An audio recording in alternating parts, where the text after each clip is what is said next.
से हॉइट पर अटैक कर देता है और वो हॉइट का सर जमीन पर मार मार कर उसके दांत तोड़ देता है। क्रिसी नाइफ लेकर एक ड्रम में छुप जाती है और जैसे ही लेदरफेस उसके पास आता है वो उस नाइफ से उसके फेस पर स्टैब करती है, लेकिन लेदरफेस पर उसका कोई भी असर नहीं होता और वो क्रिसी को जमीन पर लेटा कर उसे चेंसो से काटने लगता है। और तभी वहाँ पर एरिक का भाई आ जाता है और लेदरफेस उसकी कमर में चेंसो घुसा कर उसे मार डालता है। क्रिसी जल्दी से वहाँ से भाग जाती है। वो जल्दी से गाड़ी में बैठ कर वहाँ से निकल जाती है। रोड पर उसे पुलिस ऑफिसर और उसकी गाड़ी नजर आती है और वो थोड़ा रिलैक्स होती है। तभी पिछली सीट से लेदरफेस उड़ता है और चेंसो उसमें घुसा कर उसे जान से मार डालता है। गाड़ी उस पुलिस ऑफिसर और एक आदमी को क्रश कर देती है। लेदरफेस गाड़ी से बाहर निकलकर अपनी चेंसो के साथ अपने घर की तरफ निकल पड़ता है और उनमें से सिर्फ एक ही लड़की जिंदा बचती है। जो सर्वाइवर लड़की होती है वो पुलिस को जाकर उस फैमिली की रियलिटी बता देती है और एक सीनियर पुलिस ऑफिसर उस घर में पहुंच जाता है। वो उस फैमिली को कहता है कि हैंड्स अप करके जल्दी से घर से बाहर आ जाओ। तभी उस एरिया का मेयर अपनी पूरी टीम के साथ वहाँ पर पहुंच जाता है और वो लोग बगैर कुछ सोचे समझे ही लेदरफेस की फैमिली पर अटैक कर देते हैं। लेदरफेस के घर को जला दिया जाता है और एक एक करके शूट करके उसकी फैमिली मेंबर्स को मार दिया जाता है। उस सीनियर पुलिस ऑफिसर की आंखों के सामने ये सब कुछ होता है और वो कुछ भी नहीं कर पाता।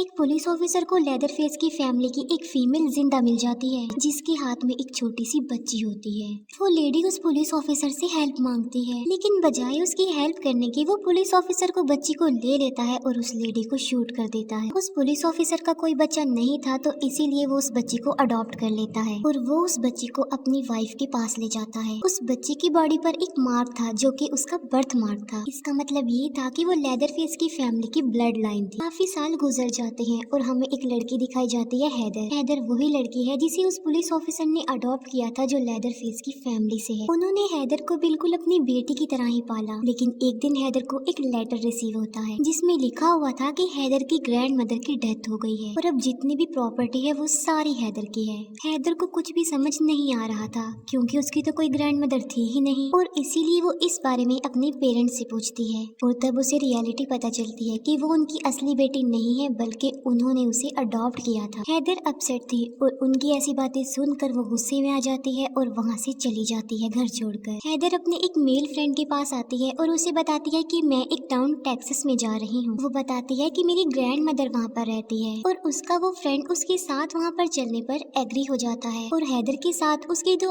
और फ्रेंड्स भी जाने पर एग्री हो जाते हैं। रास्ते में वो लोग एक गैस स्टेशन पर रुकते हैं। जैसे ही हैदर का फ्रेंड गाड़ी चलाने लगता है एक लड़का आकर उनकी गाड़ी से टकरा जाता है। वो लड़का भी वहीं पर जा रहा होता है और इसीलिए वो उसे भी लिफ्ट देने के लिए अपने साथ बिठा लेते हैं। सुबह होते ही वो हैदर